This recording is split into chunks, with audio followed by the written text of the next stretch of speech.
안녕하세요. 칼 세이건의 코스모스 인문학적 읽기 강의를 맡은 강사 김정아입니다. 칼 세이건의 코스모스란 책을 읽어보지는 않으셨지 몰라도 그 명성은 익히 들어 아실 겁니다. 인류라는 존재는 코스모스라는 찬란한 아침 하늘에 떠다니는 한 점 티끌에 불과하다, 또는 팔 블루 도트, 창백한 푸른 점, 이거는 보이저 1호가 찍은 지구의 사진입니다. 이 말로 굉장히 유명하죠. 저도 오랫동안 서점의 베스트셀러 난에서 보기만 하다가 코로나로 집에 있는 시간이 많아 여유가 생겼을 때 사서 읽었습니다. 그해 10월에 코스모스를 읽고 12월에 질 들르즈의 1000개의 고온을 읽었는데 둘 다 인생의 책이 되어버렸습니다.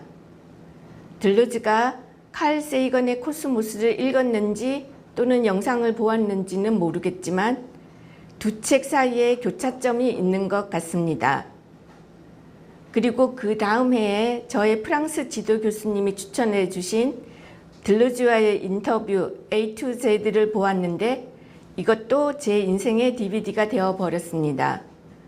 근데 제가 들르즈와 칼 세이건의 교차점이 있는 것 같다고만 적었는데 강의록에요.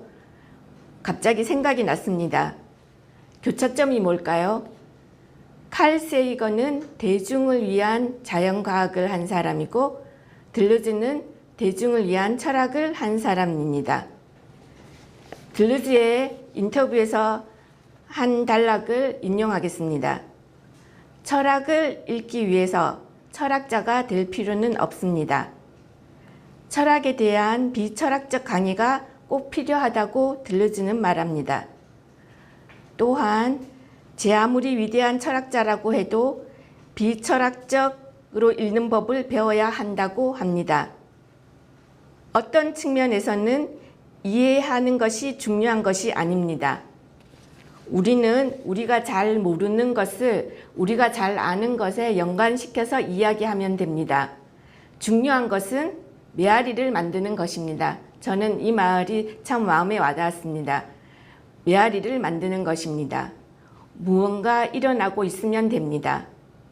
철학에 대한 비철학적 강의는 회화 작품이 단지 화가들만을 위해서 만든 것이 아니고 일반 대중을 위한 것인 것처럼, 또는 음악을 전문적으로 하는 예술가 같은 사람들을 위해서만 작품을 만들지 않는 것처럼 철학도 그렇게 해야 한다고 했습니다. 칼 세이건도 대중을 위해서 자연과학에 대한 영상과 책을 썼습니다. 강의록으로 돌아와서요. 들르즈는 A to Z에서 데지에서 말합니다. 욕망. 데지는 욕망입니다. 내가 망상을 한다면 그건 내 어린 시절에 관한 것이 아니고 나의 사소한 생활에 관한 것이 아닌 것입니다. 망상이란 우주적인 것입니다. 이 무리 사이에서 나의 욕망은 어디로 향해 가는가요? 우리 사이에서 나의 욕망은 어디서 존재하는가요? 무리 안에서 나의 위치는 어디인가요? 이렇게 말합니다. 여기에 대해서는 다음 시간에 다시 말씀드리겠습니다. 참고로 저는 푸코 전공자입니다. 이 강의에서는 들르즈와 푸코의 관점에서 보는 코스모스도 얘기할 것입니다. 강의 제목이 칼 세이건의 코스모스 인문학적 읽기인데요. 제가 특별히 인문학적 읽기를 한다기보다는 코스모스라는 책 자체가 칼 세이건의 코스모스에 대한 인문학적 읽기라고 저는 생각합니다. 첫 번째 강의 제목, 오늘 강의 제목은 여행자가 들려준 이야기입니다. 이것은 할아버지가 옛날 얘기를 들려주듯이, 저도 옛날에 들려주신 할아버지 얘기를 참 좋아했거든요. 우주 탐사를 한 이야기를 들려드릴 것입니다. 두 번째, 세 번째, 네 번째 강의 제목은 질문들입니다. 들르즈는 그와의 인터뷰에서 철학이란 질문을 하고 문제 제기를 하는 데에 그 의의가 있다고 했습니다. 여러분은 이 책을 읽으면서 어쩌면 신의 존재에 대해 생각하실지도 모르겠습니다. 들루즈는 신에 대한 문제나 질문은 무엇인가 하면 그것은 당신이 신을 믿느냐 마느냐의 문제가 아니라고 합니다. 문제는 우리가 신이라는 두 단어를 말할 때 그것은 무엇을 의미하는가 하는 것이라고 합니다. 프랑스 철학, 현대 철학의 약간 특이한 점이죠. 파스칼은 질문합니다. 더 나은 삶의 방법은 무엇인가? 신의 존재를 믿으며 살아가는 삶인가? 신의 존재를 믿지 않는 삶인가? 파스칼의 질문은 신의 존재나 비존재를 논하는 것이 아니라 신의 존재나 비존재를 믿는 사람들의 존재를 논합니다. 파스칼은 스스로 제시한 이유들로 인해 신의 존재를 믿는 사람들의 존재가 신의 비존재를 믿는 사람들의 존재보다 낫다고 생각했습니다. 이러한 것이 질문이라고 들루즈는 생각합니다. 그럼 우리가 두 번째, 세 번째, 네 번째 질문을 던진 별이란 무엇인가? 우리란 무엇인가? 세 번째 강의, 우리는 왜 천문학을 배우려 하는가? 네 번째 강의, 누가 우리 지구를 대변해 줄 것인가? 이 모든 질문들이 제가 만든 질문들이 아닙니다. 칼 세이건이 코스모스 책 안에서 던진 것들입니다. 이 질문들을 중심으로 제가 코스모스라는 책을 재구성했습니다. 첫 번째 강의는 책 코스모스의 4, 5, 6장이고요. 두 번째 강의는 1, 7, 9, 10장입니다. 세 번째 강의는 3, 8, 11장, 네 번째 강의는 2, 12, 13장을 다룹니다. 코스모스라는 책이 유명하지만 좀 두껍고 해서 책을 사놓고 책장에 꽂아놓기만 하신 분들이 많다고 들었습니다. 제 강의를 들으시면 모두 접하게 됩니다. 코스모스라는 책을 모두 다 읽는 것이 제 강의의 첫 번째 목표이고요. 들루즈와 후코의 생각에 비추어 코스모스를 다시 생각해 보는 것이 제 강의의 두 번째 목표입니다. 이제 저를 따라오시죠. 먼저 PPT를 봅시다. 오늘 강의 제목은 여행자가 들려준 이야기입니다. 그 다음 여행자가 우리 수금지화, 목토, 천해명 이렇게 학교 다닐 때 배웠죠. 근데 그 중에서 지구의 위성 달 탐사에 대해서 먼저 얘기를 하겠습니다. 여행자가 들려준 얘기입니다. 근데 달 탐사는 요즘 다누리호에 대해서 얘기가 많은데 제가 강의 준비하기 전에 갑자기 제가 뉴스에 접한 거여서 그거는 아마 이 강의가 다 끝날 무렵에 한번 하도록 하겠습니다. 달 탐사라는 조르즈 멜리에스의 영화 달나라 여행이라는 영화가 있습니다. 이건 조금 이따 볼 건데요. 근데 이 달 탐사라는 그 달나라 여행, 조르즈 멜리에스의 달나라 여행은 질 베르네의 달 탐사, 질 베르네 소설 지구에서 달까지 1865년에 쓴, 그 다음에 1869년에 나온 달나라 탐험, 그렇게 영향을 받은 것입니다. 그러면 질 베른의 지구에서 달까지, 이거는 어떤 내용인가 하면요, 초대형 대포를 이용해서 달로 유인 우주 비행을 떠나는 내용입니다. 로켓이 제대로 실용화되기도 전에 쓰인 것인데 유인 우주 비행을 위한 여러 가지 이론은 나중에 아폴로 계획상의 것과 비교해봐도 큰 차이가 나지 않을 정도로 엄밀한 과학 이론을 바탕으로 하고 있습니다. 대포를 발사할 때 지구의 자전 속도를 최대한 이용하기 위해 미국 영토 내에서 위도가 가장 낮은 지역 중 한 곳에 대포를 설치하는데 이 위치가 실제 케네디 우주센터와 거의 일치합니다. 이 케네디 우주센터는 플로리다에 있습니다. 저도 이 책을 읽었는데요. 플로리다도 택할지 텍사스로 택할지 거기에 뭐 토의하는 장면도 나옵니다. 결국은 플로리다로 택했거든요. 그것이 지금의 케네디 우주센터와 거의 일치한다고 합니다. 그러나 모든 것은 현실적인 것이 아닙니다. 소설처럼 거대한 대포를 달에 대고 쏜다면 그 포탄에 탑승한 생명체는 엄청난 압력을 받아 죽고 말 것입니다. 원작 소설은 그런데 풍자 소설에 더 가깝습니다. 작중 달에 가는 대포를 만든 계기가 남북 전쟁이 끝난 직후에 할 일이 없어진 대포 연구자들이 차라리 전쟁을 더 하자 하고 방향 전환을 위해서 벌인 일이라고 합니다. 좀 어이가 없죠. 달나라 탐험 속편은 포탄에 탑승해서 날아가는 세 사람의 일당이 궤도가 틀어져서 달에는 가지 못하고 다시 지구로 떨어집니다. 근데 여기에다가 이 달나라 여행은, 이 영화는 1901년 발간된 웰스의 달의 첫 방문자라는 스토리까지 더해져서 달 착륙도 묘사합니다. 그러면은 다시 한번 볼게요. 달 탐사라는 조르주 멜리스의 영화 달나라 여행을 잠시 보도록 합시다. 달에 가는 것까지만 보겠습니다. 달에 가는 것까지는 질 베르는 소설이랑 많이 일치하는 부분이 있습니다.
네, 그래서 이 영화는 최초의 SF 영화입니다. 그리고 최초의 장편 영화인데요. 여러분, 최초의 영화는 무엇인지 들어보셨나요? 1895년 프랑스에서 상영된 리미에르 형제의 열차의 도착. 이 카페에서 영화를 상영했는데 열차가 앞으로 확 다가오는 그런 50초짜리 영화가 있습니다. 그것이 최초의 영화입니다. 근데 최초의 장편 영화이자 SF 영화는 달세계 여행, 이게 조르주 멜리에스의 달세계 여행입니다. 질 베르느의 소설에 영향을 받았다고 했죠. 그리고 지금 흑백 원판을 유튜브에서 무료로 볼 수 있는데요. 컬러도 볼 수 있습니다. 저도 컬러판은 이번에 처음 봤거든요.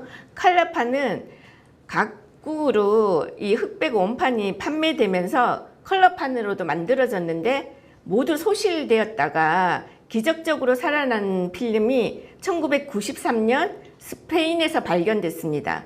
그래서 2011년에 복원 완료돼서 컬러판이 칸 영화제에 상영되었다고 합니다. 그리고 이거는 이 컬러판은 1906년 이전에 제작된 것으로 추정됩니다. 그 유튜브에 달 세계 여행 또는 달나라 여행 컬러판 이렇게 치면 나옵니다. 아니면 흑백판도 그냥 무료로 보실 수 있습니다. 이게 질 베르느의 소설 지구에서 달까지, 그리고 달나라 탐험. 근데 달나라 탐험은 궤도에서 지구로 다시 떨어졌기 때문에 달나라 탐험은 사실은 하지는 못했어요. 근데 1901년 웰스의 달의 첫 방문자, 이 소설 스토리까지 더해져서 달세계 여행이라는 영화가 만들어진 겁니다. 그러면은 달 탐사를 그 다음에 볼 건데요. 달 탐사에서 저는 퉁구스카 사건을 처음 알았습니다. 퉁구스카 사건은 반물질과 물질의 소멸 현상일까? 블랙홀일까? 외계 문명의 우주선 추락일까? 근데 이거는 1908년 혜성의 조각이 지구와 충돌됐다고 지금 판명됐습니다. 그럼 달 표면은 이렇게 울퉁불퉁하잖아요. 근데 지구는 왜 이렇지 않을까? 이 비교하는 것이 조금 이따 강의록에 나올 것입니다.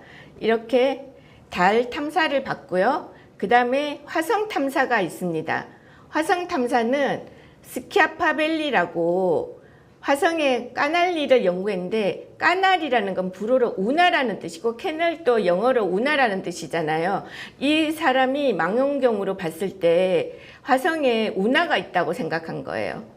그리고 여기에 동조한 사람이 파시벌 로웰이라는 사람이 있는데, 이 로웰이라는 사람은 저도 깜짝 놀랐습니다. 코스모스를 읽으면서. 조선에 와서 준 외교관으로 살아서 조선에 대한 여행기도 남겼답니다. 그리고 일본도 물론 마찬가지고요. 근데 이 두 사람이 화성에 까날이 있기 때문에 생명체가 존재한다는 쪽으로 얘기를 한 사람이고, 많은 반박이 있었지만 또 그 이유도 강의록에 나옵니다. 조금 이따 다시 보도록 합시다.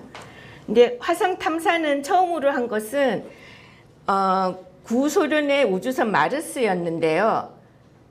그 다음 미국이 우주선 바이킹이 있습니다. 바이킹은 그래서 화성에 착륙까지 했습니다. 궤도선도 있고 착륙선도 있습니다.